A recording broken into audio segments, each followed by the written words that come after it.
Reasi is not Rafa, and so Anand, there will be no eyes on it.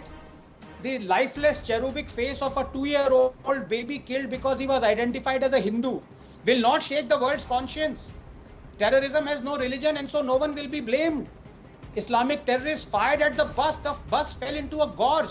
The Islamists climbed down and fired at the bus wreck, at the helpless, injured Hindu pilgrims. Such cold-blooded murder is only possible when it is backed by religious doctrine that demands extermination of non-Muslims. Please understand. Anand, when will we understand the machinations of the Universal Brotherhood? These are desperate, dastardly plans hatched by the enemy state of Pakistan and aided and abetted by many in India. Or as I've said previously, the snakes and the ladders game, where the snakes are provided by Pakistan and the ladders by India. But do we expect anything else in a state where the leaders of National Conference and PDP condole the killings of terrorists like Wani? Fact is that after Modi government abrogated Article 370, these terror apologists have been itching to foment trouble, even asking China to intervene. Since the abrogation, there has been an 87% decline in stone pelting incidents, 54% decline in terror incidents, 40% decline in youth joining terror organizations, but 48% increase in ceasefire violations by Pakistan. These guys are desperate. That heartbreaking image of the 2-year-old boy T2 wrapped in a body bag will be forgotten soon, as was that heartbreaking image of a 3-year-old Sopore boy squatting on his dead grandfather that exposed the gangrenous psychology of the terror apologists not long ago. These same propagandists were tweeting pellet-ridden faces of children who were being used as human shields, but they turned their eyes away from the Reasi or Sopore boy. Why? Because a Kashmir brutalized by Islamists and not by the fascist Hindutva state doesn't fit their narrative.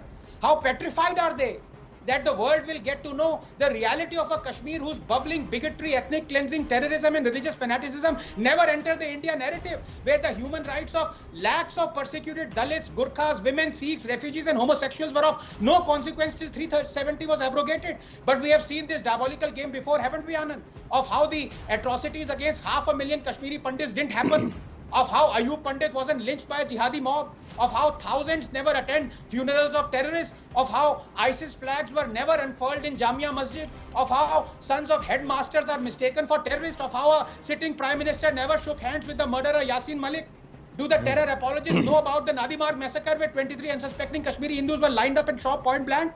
About Girja Tiku, who was raped and cleaved into two by mechanical saw while she was alive? About BK Ganju, that Kashmir Files truthfully depicted, who hid inside a rice barrel when jihadis came looking for him, and after his Muslim neighbor informed on him, Ganju was shot dead. Rice laced with his blood was fed to his wife. Do they know about the slogans raised from mosques on Jan 19, 1990? Ralif, Salif, Galif, death to Kafirs, Pandit, leave your women behind, Nizam-e Mustafa. These events never happened because those who clicked them never got a Pulitzer for it.